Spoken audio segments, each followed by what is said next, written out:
வாழ்க வையகம், வாழ்க வையகம், வாழ்க வளமுடன். குரு வாழ்க, குருவே துணை. முயற்சி, பயிற்சி.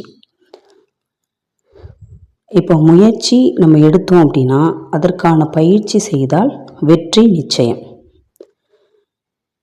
சரியா? சரி. இப்போ முயற்சி நம்ம எப்படி எடுக்கிறோம்? எதுக்காக நம்ம முயற்சி எடுப்போம்? இப்போ நம்மள்கிட்ட ஒரு தேவை, நமக்கு தேவைன்னு ஒன்று வரும் பொழுது, நம்மள்கிட்ட இந்த இடத்துல நமக்கு திறமை இருக்குது, கண்டிப்பாக நம்ம இதில் முயற்சி எடுக்கலாம் அப்படின்னு சொல்லிட்டு நம்ம என்ன பண்ணுவோம்? முயற்சி எடுப்போம். அப்போ முயற்சி எடுக்கும் பொழுது அந்த முயற்சி சரியான முறையில் இந்த தேவைக்கு இப்படி முயற்சி எடுத்துட்டோம், இந்த முயற்சி எடுக்கலாம் அப்படின்னு நம்ம நினச்சி அதற்கான பயிற்சி முறைகளை சரிவர நம்ம மேற்கொண்டோம்னா நம்மளுக்கு வெற்றி கண்டிப்பாக கிடைக்கும். அது இல்லாமல் நம்ம ஒரு தேவை இருக்குது, அந்த தேவைக்கு சரியான பயிற்சி முறைகளை மேற்கொள்ளாமல் ஒரு டிசிஷன் தெளிவான ஒரு முடிவாக இல்லாமல் நம்ம எடுக்கும் பொழுது அதோட விளைவு நமக்கு எப்படி இருக்கும்னா துன்பமாக இருக்கும். சரியான முறையில் நம்ம இந்த தேவைக்கு இப்படி தான் நம்ம முயற்சி எடுக்கணும்னு சொல்லி அந்த எடுத்து வைக்கிற ஸ்டெப்பு தான் நம்ம பயிற்சி.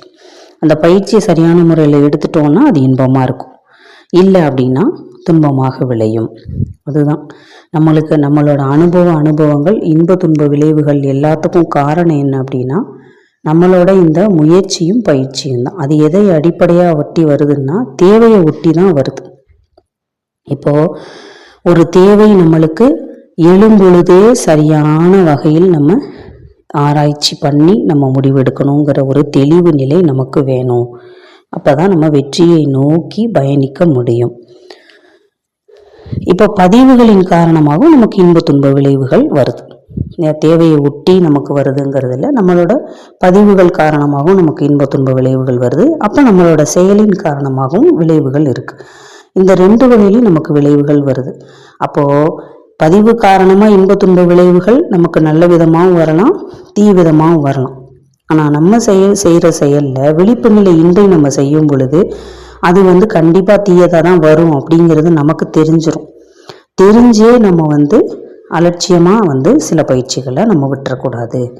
அப்போ நம்ம எந்த முயற்சி எடுத்தாலும் அதில் நம்ம முதல் எடுத்தோடனேயே நமக்கு ஒரு தேர்ச்சி நிலை நமக்கு கிடைக்கல அப்படின்னா அதில் சோர்ந்து போயிடக்கூடாது.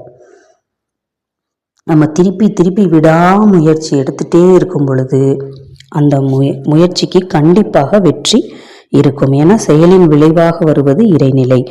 தொடர்ந்து நம்ம முயற்சி எடுக்கும் பொழுது அந்த முயற்சியில் என்ன ஒரு உத்வேகம் இருக்கணும்னா, போன தடவை நம்ம எடுத்த முயற்சியில் தோல்வி அடைஞ்சிட்டோம் அப்படின்னா எதனால நம்ம தோல்வி அடைஞ்சோம், எந்த இடத்துல நம்ம விட்டோம், அந்த இடத்த தெரிஞ்சு திருப்பி அந்த இடத்த நம்ம சரி பண்ணிடணும். அப்படி நம்ம சரி பண்ணும் பொழுது நம்மளோட தேவையை ஒட்டி நம்ம பயணிக்கிறோம், சரியான முறையில் பயணிக்கிறோம்னு அர்த்தம். அதற்கான வெற்றி நிச்சயமாக கிடைக்கும்.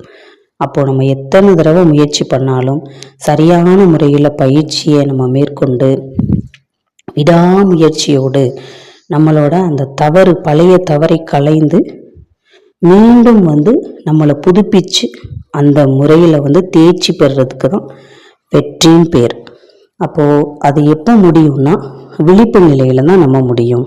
மயக்க நிலையில நம்ம பழக்கப்பதிவிலே நம்ம இருக்கும் பொழுது ஒரு விஷயம் நம்ம செய்கிறோம், அது இன்பமாக இருக்குன்னா அதையே தொடர்ந்து செய்யக்கூடாது.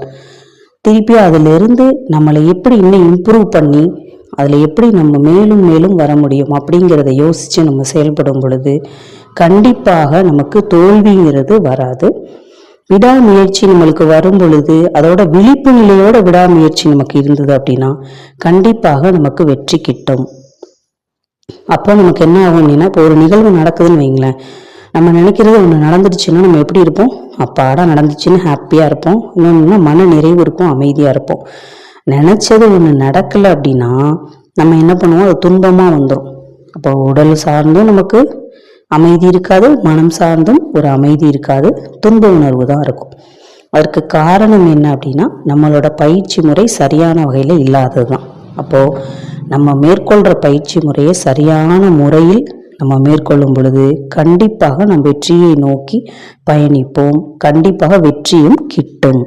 எந்த அளவு நம்மளோட தேவைகள் அதுவும் விழிப்பு நிலையில் வரும் பொழுது நம்மளோட அத்தியாவசிய தேவைகள் மட்டுமே நமக்கு வரும். அதனால்தான் நமக்கு இந்த பயிற்சி முறைகள் நமக்கு வந்து குரு கொடுக்குறாங்க. ஏன்னா குண்டலினி யோகத்துல நம்ம ஆழ்ந்து போகக்கூடிய ஒரு தன்மை உண்டு. அப்போ நமக்கு வந்து எந்த இது யோசிக்கிறோம் அப்படிங்கிறத நம்ம விழிப்பு நிலை நமக்கு வந்துடும். அப்போ நம்ம உள்நோக்கி பயணிக்கும் பொழுது அந்த விழிப்பு அப்படிங்கிறது ஒரு அவேர்னஸ் சொல்கிறோம் இல்லையா, இது செஞ்சால் இது நடந்துருங்கிறது தெரிஞ்சிச்சுன்னா நம்ம அதை செய்ய மாட்டோம். அப்போ நம்மளுக்கு எழும் தேவைகளும் நம்ம வந்து இது தேவைங்கிறது சரியான ஒரு நேரத்தில் நம்ம யோசிப்போம். அனாவசியமாக எந்த தேவைகளையும் யோசிக்க மாட்டோம். திட்டமிட்டு நம்ம தேவைகளை யோசித்து திட்டமிட்டு நம்ம முயற்சி பண்ணி அந்த பயிற்சி முறைகளை பண்ணி வெற்றியை நாம் நிச்சயமாக அடைவோம். அதற்கு இந்த மனவளக்கலை குண்டலினி யோகா மிகவும் உதவியாக இருக்கும். நம்ம எடுத்த பயிற்சியை விடாமல் நம்ம விடாமுயற்சியோடு செய்யும் பொழுது நம்மளோட பதிவுகளையும் நாம் போக்க முடியும்.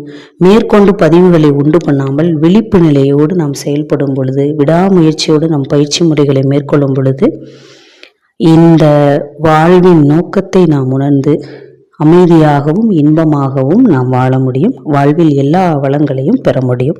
வாழ்க வளமுடன். வெற்றி நிச்சயம்.